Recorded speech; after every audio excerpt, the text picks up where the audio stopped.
विमला को तो आप जानते ही है, कितनी सुंदर, सुशील, सीधी सादी बहू है। ओहो, माफ कीजिए, लगता है किसी और की कहानी पढ़ने लगा मैं। हमारी बहू विमला तो एक नंबर की लालची, कामचोर और मतलबी महिला है। आपसे क्या छुपाना, आप तो जानते हैं सब बात।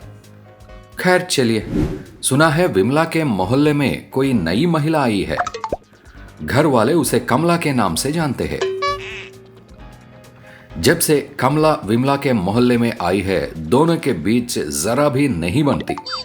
कभी कमला विमला के गमले गिरा कर चली जाती है, तो कभी विमला कमला के फूल चुरा कर ले जाती है। ऐसे ही एक दिन सुबह सुबह, हे भगवान, आपसे सुबह सुबह विनती करती हूँ, मना मत करना। मेरी पड़ोसन कमला को उठा लो। धरती का बोझ भी कम हो जाएगा और मेरा सर दर्द भी बंद हो जाएगा। यह सुनकर कुछ ही देर में कमला भी वहां आ जाती है। इसकी मत सुनना भगवान, और हो सके तो इसे ही उठा लेना। सिर्फ मेरा नहीं, पूरे मोहल्ले का सरदर्द बंद हो जाएगा।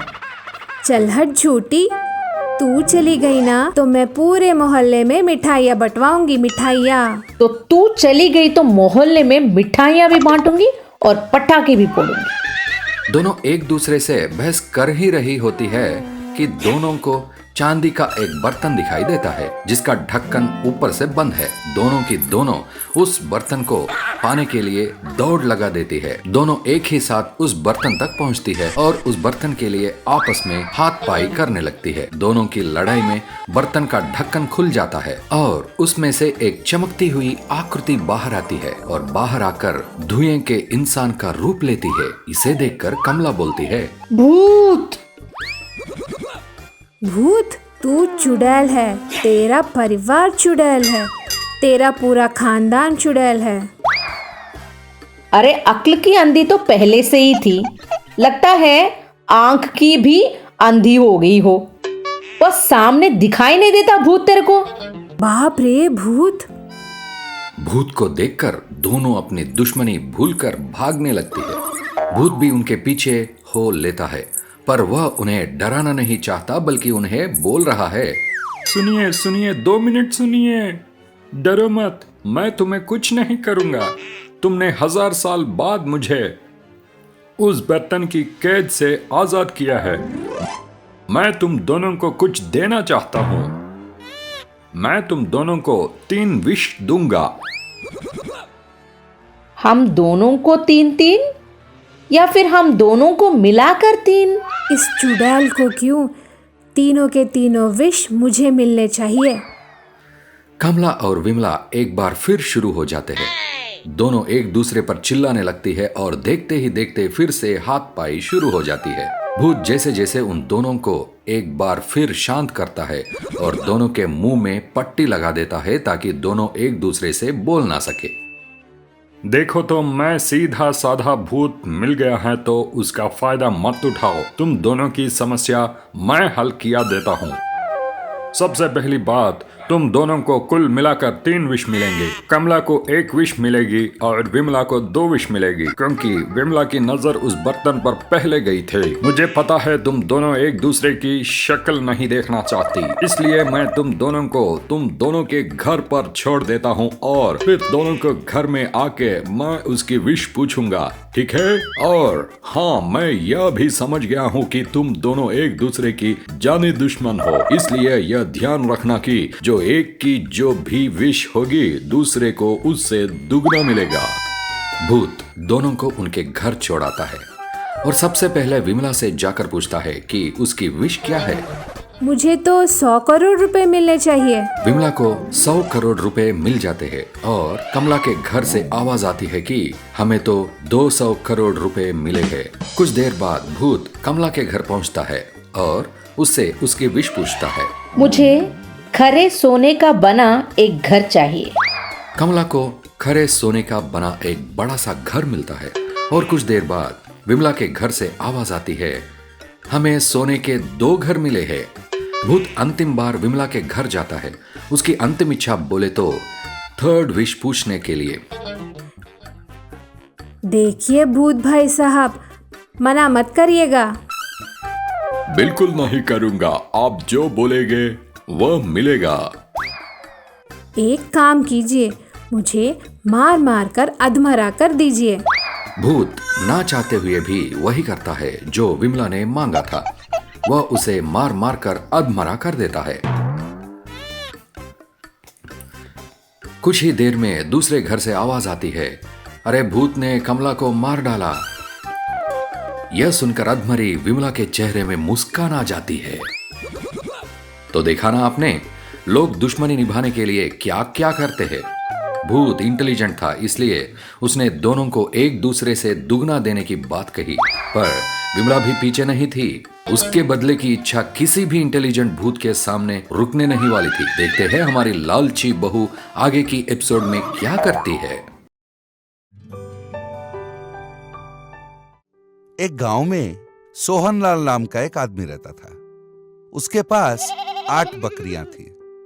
वो उन्हें बाहर बरामदे में बांध कर रखता था। उसके छोटे से घर में वो अपनी पत्नी के साथ रहता था। आस पड़ोस के सारे घर बड़े बड़े थे। ये देखकर उसे भी बड़े घर में रहने की इच्छा होती थी, पर उसके पास इतने पैसे नहीं थे। एक बार उस गांव में एक सन्यासी आया। सुनने में आया था कि वो सन्यासी सबकी इच्छाएं पूरी कर रहा था। ये जानकर सोहनलाल ने उन्हें अपने घर पर बुलाया और उनका खाने पीने का पूरा इंतजाम किया। फिर उसने सन्यासी से कहा, मेरा इस छोटे से घर में दम घुटता है। मुझे एक बड़ी सी घर में रहने की बहुत इच्छा है। क्या आप मुझे इस नर्क से बाहर निकालेंगे? सन्यासी ने कहा, ठीक है, पर तुम्हें पहले मैं जो कहूंगा वो करना पड़ेगा। बाहर बंधी सारी बकरियों में से 2 तुम अंदर बांध दो। स्वामी जी, पहले से ही मेरा घर छोटा है। उन दोनों को घर के अंदर बांधना मेरे लिए कैसे संभव होगा, बताइए। मैंने जो कहा है वो करो, मैं सुबह आता हूं। उसने वैसे ही किया। सुबह जब सन्यासी आया और उसने पूछा, क्या तुम्हें रात में अच्छी नींद आई? सोहनलाल ने कहा, इतने छोटे से घर में इन दोनों को भी अंदर बांध रख लिया था मैंने। इतनी सी जगह में नींद कैसी आएगी? सन्यासी ने कहा, ऐसी बात है तो आज 2 और बकरियों को अंदर बांध लो। समझ गए? मैं कल फिर से आऊंगा। सोहनलाल ने फिर से वैसे ही किया। इस तरह सन्यासी ने सारे बकरियों को अंदर बंधवा दिया। 5वें दिन जब सन्यासी आया तो सोहनलाल ने उससे कहा, घर के अंदर पैर रखने की भी जगह नहीं है। सन्यासी ने कहा, आज 2 बकरियों को बाहर बांध देना, मैं फिर से सुबह आ जाऊंगा। अगले दिन उसने सोहनलाल से पूछा, घर में कैसा लगा? पहले से काफी बेहतर था। इस तरह 4 दिनों में सन्यासी ने सारी बकरियों को बाहर बंधवा दिया। आखिरी दिन उसने पूछा, कैसा लगा? सोहनलाल ने कहा, क्या बताऊं कैसा था। पूरे पिछले हफ्ते बकरियों को अंदर रख के ऐसा लगा कि हम नर्क में रह रहे हैं। अब पहले से बहुत बेहतर है। सन्यासी धीरे से हंसकर वहां से चला गया। उसने कहा, सास जाकर वो मैजिकल माइक लेकर आती है। उसे देखकर, इसकी क्या स्पेशलिटी है सासू माँ? इस पर 2 बटन हैं, देखा तूने? वो पीली बटन है ना, उसे दबाने से तुम माइक में जितना भी खराब गाना गाओगी लोगों को उतना ही अच्छा सुनाई देगा। और लाल वाला बटन, उसे दबाकर तुम अगर बात करोगी तो लाउड स्पीकर की कोई जरूरत नहीं पड़ेगी। अरे सासू माँ, ये तो बहुत बढ़िया है। लाइए लाइए, अभी जाकर सारी सब्जियाँ बेच आती हूँ। ऐसा बोलकर वो उस माइक को ले जाकर सारी सब्जियाँ बेचकर अपने घर पहुँचती है। हाँ, सारी सब्जियाँ